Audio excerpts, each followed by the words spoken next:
தொக்கு பண்ண போகிறோம். ஹாய் ஃப்ரெண்ட்ஸ், இன்றைக்கி வந்து 2 in 1 பர்பஸாக, அதாவது தக்காளி தொக்கு, அதோட கூடயே வந்துட்டு அந்த தக்காளி தொக்கு செஞ்சு அதிலே அப்படியே முட்டை வந்து அவிச்சு ஆட் பண்ணிக்க போகிறோம். ஒரே நேரத்தில் 2 வேளை நம்ம 2 ரெசிபி ரெடி பண்ண போகிறோம். எப்படின்னு செய்யலாம் வாங்க பார்க்கலாம். இதுக்கு வந்து சின்ன சின்னதாக நறுக்குன சின்ன வெங்காயம், தக்காளியை ரொம்ப பொடியாக, நான் மிக்சிலலாம் ஓட்டலாங்க, பொடியாக நறுக்கி கொஞ்சம் கையில் வந்து கொஞ்சம் மசிச்சுக்கிட்டேன். அது 2 கருவேப்பிலை, தாளிக்கிறதுக்கு இலை, அன்னாசி பூ, பட்டை, கிராம்பு, இது வந்து என்னென்னா மொக்கு, கறி மசால் பொடி, பூண்டு, சோம்பு, மஞ்சத்தூள், வீட்டிலேயே அரைச்ச மிளகாய்த்தூள். வாங்க இப்போ எப்படி செய்யலான்னு பார்க்கலாம். முட்டை தொக்குக்கு ஒரு பக்கம் முட்டை வெந்துக்கிட்டு இருக்கு. இப்போ ஒரு வானலில் எண்ணெய் ஊற்றி சூடு பண்ணிக்கிட்டு இருக்கோம். இப்போ நல்லா சூடாயிருச்சு. இப்போ என்னென்ன போடலான்னு பார்க்கலாம். வைக்கிறதுக்கு எடுத்து வச்சுருக்கோம்ல, அன்னாசி பூ, கிராம்பு, பட்டை, இலை எல்லாத்தையும் போட்டு ஃப்ரை பண்ண போகிறோம். அடுப்பை சிம்மில் வச்சுக்கணும். நல்லா போட்டாச்சு, ஃப்ரை ஆகிடுச்சு. இப்போ என்ன சேர்க்கணுன்னா, நம்ம சின்னதாக நறுக்கி வச்சுருக்கோம்ல பூண்டு, அதை சேர்க்கணும். சிம்மில் வச்சு கொஞ்சம் நேரம் செய்யுங்க. இது ஃப்ரை ஆகிடுச்சு. அடுத்து வெங்காயத்தை போடணும்.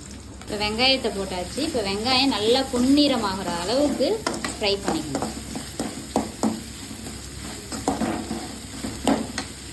இந்த நேரத்தில் தான் நம்ம என்ன சேர்க்கணும்னா கருவேப்பிலை சேர்க்கணும். இப்போ கருவேப்பிலை சேர்த்துடலாம். அடுத்து சோம்பு நல்லா நுணுக்கி, மிக்சியில் விட்டு ஓட்டக்கூடாது, நுணுக்கி சேர்க்கணும். அப்போ தான் வாசமாக இருக்கும்.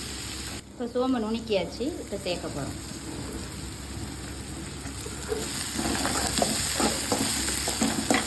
தேவைக்கேற்ப மஞ்சத்தூள் சேர்க்க போகிறோம்.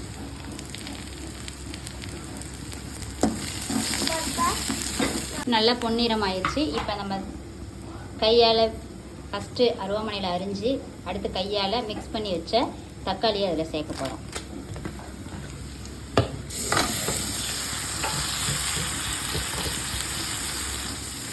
பொடி கொஞ்சமாக சேர்த்துக்கணும். ஏற்கனவே நம்ம பட்டை கிராம்லாம் போட்டிருக்கோம். ஒரு ஸ்பூன் அளவுக்கு சேர்த்துக்கிட்டா போதும். அதே நேரத்தில் நம்ம கல் உப்பு தான் சேர்த்துக்கணும்.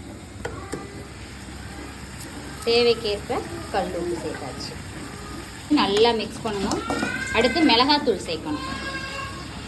தண்ணி சேர்க்கவே கூடாது. தண்ணி சேர்க்காமல் செஞ்சால் தான் நல்லா டேஸ்ட்டாக இருக்கும். தண்ணி சேர்த்தோன்னா நீர் கோர்த்துக்கிட்டு டேஸ்ட்டு வராது. ஆட்டோமேட்டிக்காக தக்காளியில் நிறையா தண்ணி இருக்குது, வெங்காயத்துலேயும் தண்ணி இருக்குது. நான் தண்ணியே சேர்க்கல, நீங்களே பாருங்கள் தண்ணி நிற்கிது. இப்போ தேவைக்கேற்ப மிளகாத்தூள் சேர்த்துக்கணும்.